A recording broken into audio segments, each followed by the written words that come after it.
Hey everybody, Ryan here. Alright, today I'm going to be doing my predictions for this coming season.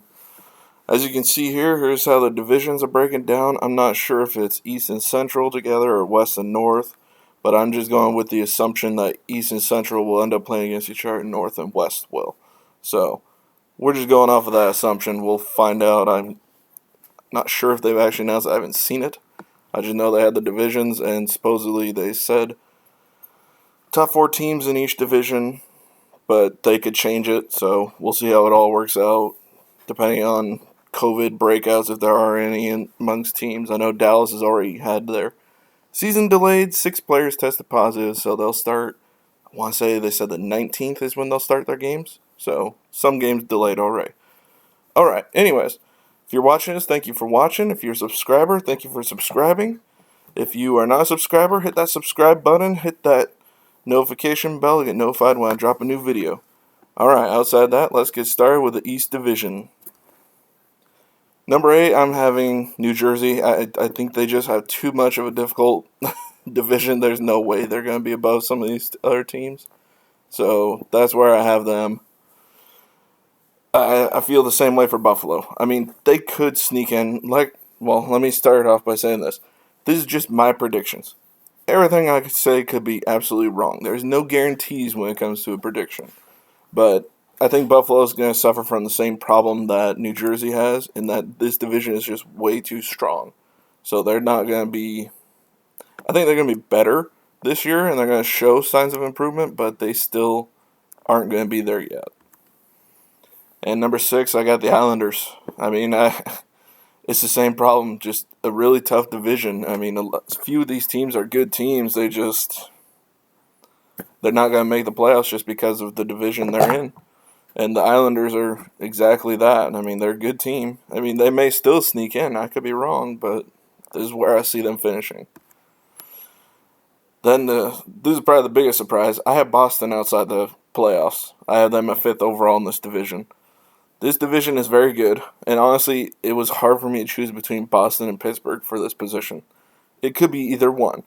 For me, there's just too many questions with Boston. I mean, their defense is good enough.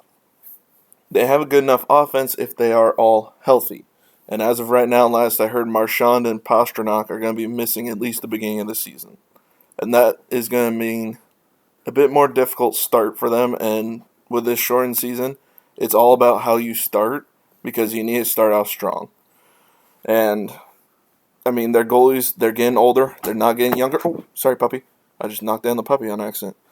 Sorry, puppy. She's laying on her feet. She's okay. Sorry. But Boston, I think, is going to hurt from this. And we know Rask is going to play, but I mean, he's getting older. He's on last year's contract, so maybe he'll play out of this world good this year. That's always a possibility. But I just see this team having problems with the injuries to begin the year and just keeping up at the beginning and putting them behind to start and hard to climb back at that point. That's where I see this. Like I said, prediction, I could be wrong because I was going back and forth between them and Pittsburgh at number 4. I think Pittsburgh will sneak in just because of the problems Boston, I think, may have with injuries, at least to start the year. But at the same time, Pittsburgh normally has injury problems, so they could have injury problems and easily fall out. Like I said, so that's where I see it if they're healthy. The Rangers, I think they're going to be the 3rd best team in this division. I think they're going to show significant signs of improvement this year. I mean, if they have Keandre Miller playing, which from what I heard yesterday, he is hurt to start the season, but I think he could definitely be a really good add to their defense. They have a solid enough defense as it is. They have a solid offense for sure. I think you're going to see Capo Caco having a great season.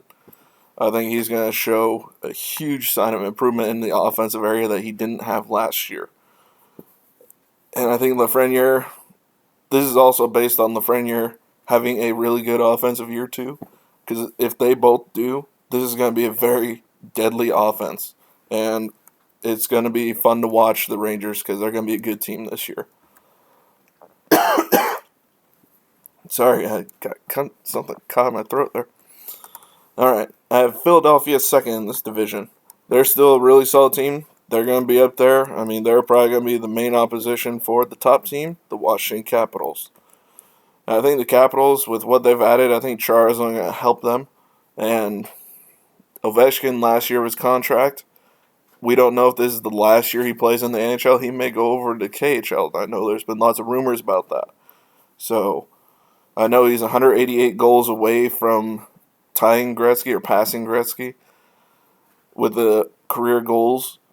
If he didn't have one full season lost to lockout, part of another, then part of last season canceled and missing part of the games this year, he would be a lot closer than he is now. He'd probably be number 2 in goals right now, ahead of Yager and Gordie Howe if he had not. So I think he may come back, but I think this may be also his swan song, so it's going to be a very good year for Washington, I think. Now on to Central Division. I have last place Chicago. Way too many injuries now. I mean, losing Doc, losing Taves on the offense, that hurts. Keith is not getting younger. Seabrook is not what he used to be. And their goaltending is really bad. I mean, they'd have to have Malcolm Subban, who I am presuming is their starter at this point, because they've not signed anybody and they don't have any significant goaltending prospects to be coming up. So, unless Malcolm Subban has a Carey Price type of year, this team is going to be very bad. And I'm sorry because I have family that are Chicago fans and live out there, so I feel bad for them, but it gives you a chance at a really good prospect in the draft this year, so that's the upside at least. Then I had Detroit. I mean, Detroit, I think they've improved with who they've added, but they have not improved enough to be above most of the other teams in this division. They are above Chicago, at least, for sure now, with Chicago's injuries and age starting to show. So, Detroit's going to be a little bit better than last year. They won't get the chance. I don't think they'll get top overall, but number 1 overall, but if they did win the lottery this year, I wouldn't be surprised for what happened last year. All right, anyways, I have Florida number 6. Some people are picking Florida to be in the playoffs. I think they could. It's just dependent on a lot of guys doing better than they did last year, especially their goalie, Bobrovsky. I think there is potential for that to happen, but I just don't see them being better than most of the teams ahead of them, even with him doing better. I mean, Columbus, I can see them being better in Columbus at least. Florida being better at least than this one. But especially with all the problems they're having, I mean, it sounds like Pierre-Luc Dubois, they want to get that done sooner rather than later. The problem is, how do trades work right now? And what is going to happen? Because if someone acquires him, are they going to have to wait the 7 to 10 days that the league requires to join the team? In which case, a team that's going to be giving up what they're going to have to get Dubois, why would they want to give that up and not have anything to show for it for at least the first week of the season? I mean, it's kind of pointless. That's something that I think is going to happen in the offseason. But I think there's going to be some locker room issues on this team this year. So I don't think they're going to make the playoffs. But they could. I mean, I could be wrong. I see Dallas as the 4th team here. Like I said if you watch the Dallas Stars season preview, they're a good playoff team and not as good in the regular season because of a lot of the veterans they have. So I see them making the playoffs, but I see them being 4th in this division and then sneaking up on people. But they could finish ahead of Nashville. But Nashville, I think, is going to improve this year. I mean, their offense is probably the best offense they've ever had in their entire existence, honestly. We'll see because, I mean, they do have the Matt Duchene curse going on. So we'll see how that one works out because that guy always seems to be goes somewhere and that team just seems to bomb. It's kind of like the Taylor Hall curse. But they have a good enough team they should at least be in the playoffs. I don't know where they'll go in the playoffs, but they're going to at least make it, I think. Number 2, I got Carolina. It was hard to choose between Carolina and Tampa because of Tampa's injury that they have with Kucherov being out. I mean, he is definitely their top production guy, but gaining back Stamkos makes a huge difference for that team as well. So I think Carolina's going to finish second and be the main opposition to Tampa Bay, the top team. I think Tampa Bay is still going to have a really good year. I mean, they lost very little. I mean, they lost Cedric Paquette. Trying to think of anybody else significant that they lost. I guess they lost Braden Coburn. Not a huge loss there. Shattenkirk is probably their biggest loss outside of that through free agency. But they have some young guys who can come in and play. I mean, they're not at the end of their run, I don't think. I think they got some time still. All right, on to West Division. I got the Ducks at number 8. Yes, I picked my own team to finish last. I think they could finish ahead of a couple of teams, but I see them being last. I think they have a lot of growing pains this year. I think that may be more of a challenge next year once some of these younger guys get more games underneath them, get some more experience. But as of this year, I mean, John Gibson's going to stand on his head. So maybe they get some more wins than I expect just because of the way he plays, but he needs to be that goalie again. Last year he did not have that ability, didn't feel like. It felt like he just gave up last year, honestly. I think most of the team did, honestly. But that's where I see Anaheim finishing. Then a lot of people see Arizona making the playoffs. I do not see his team making the playoffs with the losses they had this offseason, the issues they're having with management. I don't see this team being that good. They have a good defense. They have good enough goaltending. They just can't score for the life of them. I don't see this team making it. I just don't. I have number 6. I have LA. I think they're going to show signs of improvement. I don't know that they make the playoffs. I don't think they will, but I think they'll show signs of improvement, and I think next year maybe their year to make the playoffs. At number 5, I have San Jose. Some people, they're kind of hit and miss. Some people have them picked 4th just because this division is awful outside the top 3 teams, honestly. But I don't think they're going to make it. I think their defense is too suspect. Their goaltending is too suspect. I mean, they're banking on Devin Dubnyk being the top guy, I think, at this point. And he did not look good last year with Minnesota, who has one of the better defenses in the entire league. So I don't see him doing better with a worse defense. I mean, you got Burns and Carlson who's going to provide the offense, but they are not defensive, not very good at the defensive side. So I don't think they're going to make it. And honestly, they could be worse than they are.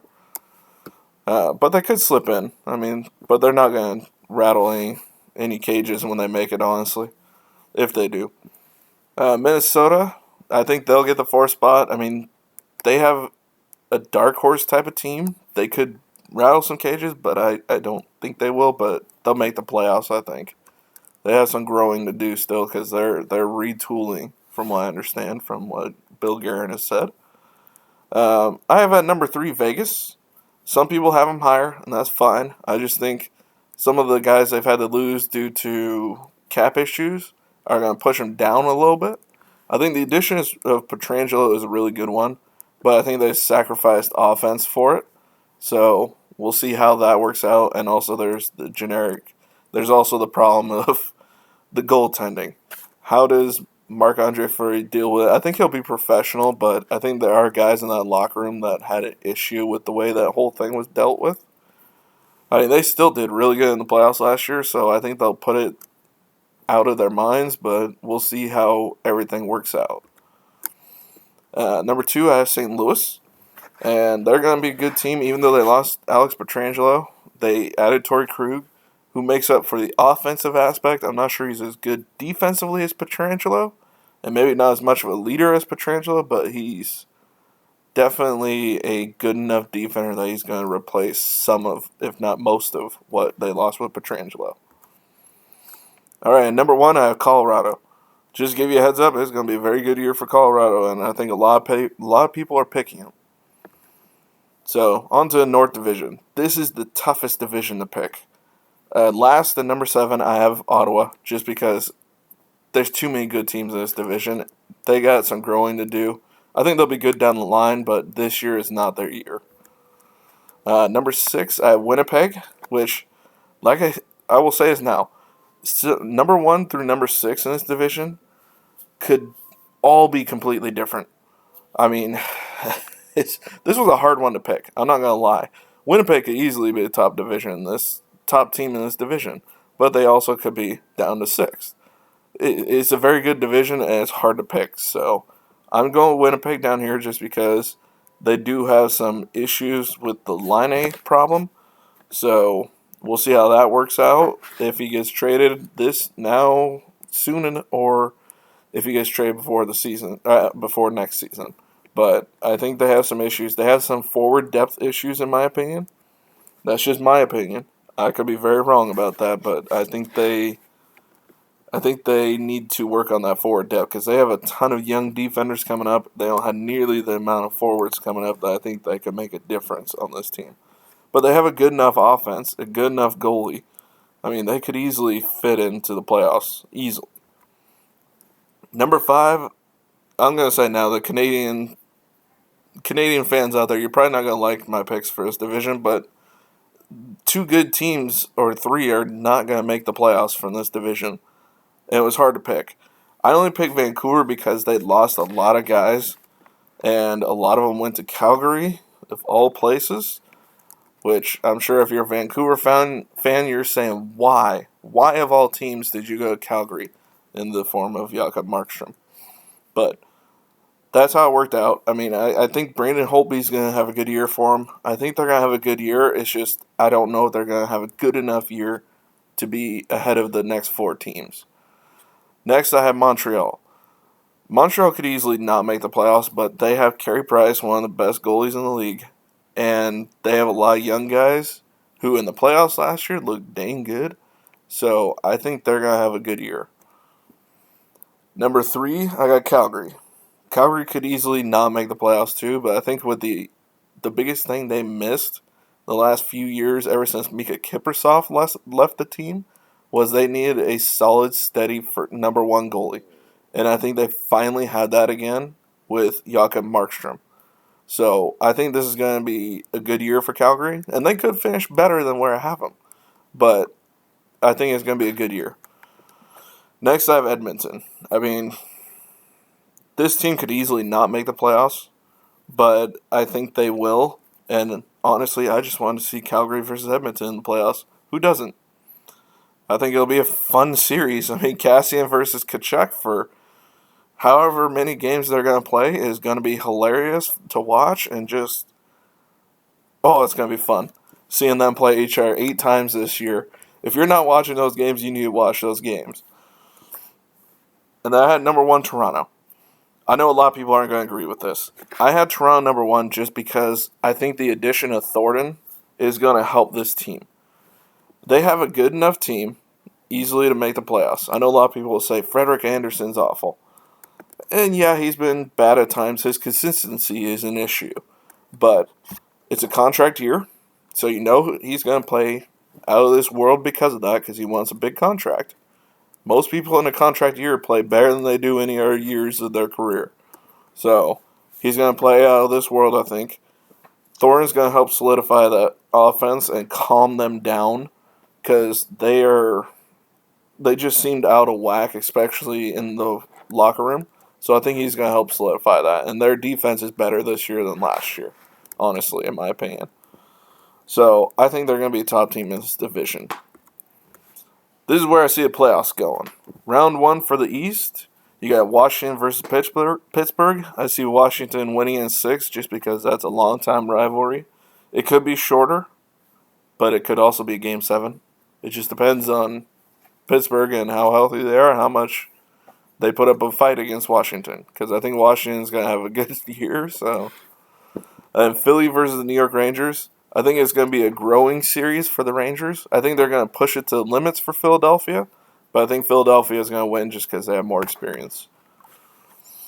Yeah, I think they're going to win in 7. Central, you got Tampa versus Dallas, and which is a rematch of the finals this year in the first round, but I have Tampa winning in 6 just because I think Dallas is going to be good, but I don't think they are what they were last year. I think they're going to take a step back in the playoffs this year, and they're going to lose to Tampa in 6.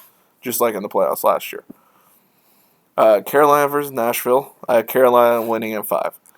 I think Nashville's a good enough team. I just don't think they can keep up with Carolina. I just don't.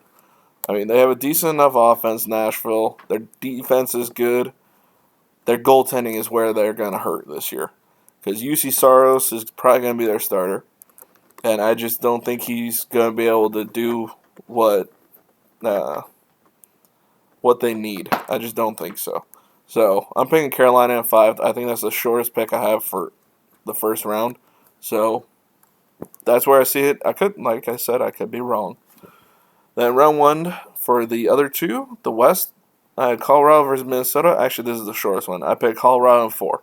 Just because Minnesota's a good team, and they may put up more of a fight than I think, but Colorado's just going to be a deadly team this year. And if they're healthy, I just don't see Minnesota putting up that much of a fight. All right, St. Louis versus Vegas. I have Vegas being, I think, one of 2 teams this first round to be the lower seed to win. I think Vegas is going to win in 7. It's going to be a fun series. Very physical, very, very in-your-face style for both these teams. But I think Vegas is going to pull it out and win in 7. All right, North Division. I got Toronto versus Montreal. I had Toronto in 7. Just because Toronto, I think that Joe Thornton factor may help them this round at least. And Montreal will have some growing pains, I think, maybe a little bit. But I think it'll be a fun series. And I think first time we've seen Toronto versus Montreal in quite some time. All right, Edmonton versus Calgary. This will be just a fun series. There's going to be a lot of hate in this series. So if you want to see a physical, nasty series, this is the one to watch if it actually comes to fruition. And I think everybody in this league and every fan of the NHL is hoping this comes to fruition. And I think Calgary will pull it out in 7 just because I think they're a better all-around team than Edmonton, especially since Oscar Klefbom is not able to play this year. So I think Calgary's going to win in 7 just because I want to see a 7-game series between these two. All right, round 2 in the East. I have Washington versus Philly, so I'm picking Washington in 6. I think Philly's going to have a good year, but Washington is just going to be too much for them to handle. I think it's going to be them in 6. In the Central, I have Tampa versus Carolina, and I have Tampa coming on top in 6. Because they're still a good team, and supposedly they might have Kucherov back by then. And if he's playing well enough, it's going to be too much for Carolina, I think. So I'm going to have Washington versus Tampa in the conference finals. Then in the West, I had Colorado versus Vegas. I had Colorado winning in 6 because I think they're just going to overpower Vegas by the end of this series. They're just too strong of a team. Then in the North, I had Toronto versus Calgary, and I had Toronto in 7. I think Calgary's going to have a good year, but I think Toronto is just going to... They're going to play for Thornton this year, and I think Anderson with the contract year, like I said before, is going to play out of this world. All right, East versus Central Conference Finals. Washington versus Tampa. I have Washington going to the Stanley Cup Finals, trying to give Alex Ovechkin that swan song if this is his last year, which I think he'll let his teammates know before he'll let the team know, honestly. And I think it'll be Washington in 7. It'll be a good series, though. Then the West versus the North, at Colorado versus Toronto. I think Colorado's going to end that run for Toronto. I think Colorado's just too good of a team, and they're going to win in 6. Sorry, Toronto fans. And sorry, Canada. I don't think it's the year for you to win a cup, even though you have a 1 in 4 chance guaranteed this year. And then Stanley Cup, as you can see from the screen, I have Colorado in 6, beating Washington. I think Colorado's just going to be too tough. I think not even that they're too tough. They're just going to be too good. And even Washington, I don't think is going to be able to hold up against them. I could be wrong, but this is who I'm picking, and from what I've seen from all the other sites, pretty much the majority are picking this team to win because they're just a dang good team, and I think Nathan McKinnon is going to be unstoppable, especially playing only 56 games in the regular season. Unless there are injury issues, which could be a problem, but if there are no injuries, I don't see Colorado losing. So that's where my predictions stand. So hopefully you enjoy. If you have different predictions, put them in the comments. Let me see what your predictions are. I want to see. I want to know what people think. And other than that, if you're watching this, thank you for watching. If you're a subscriber, thank you for subscribing. If you're not a subscriber, hit that subscribe button, hit that notification bell, be notified when I drop new videos. Because games start Wednesday, and I'll start posting daily. At least I hope daily. I mean, school starts for me this weekend. So I may get distracted for some days. Depends on my workload at school. And other than that, like, comment, share, and I will see you all next video. Bye, everybody.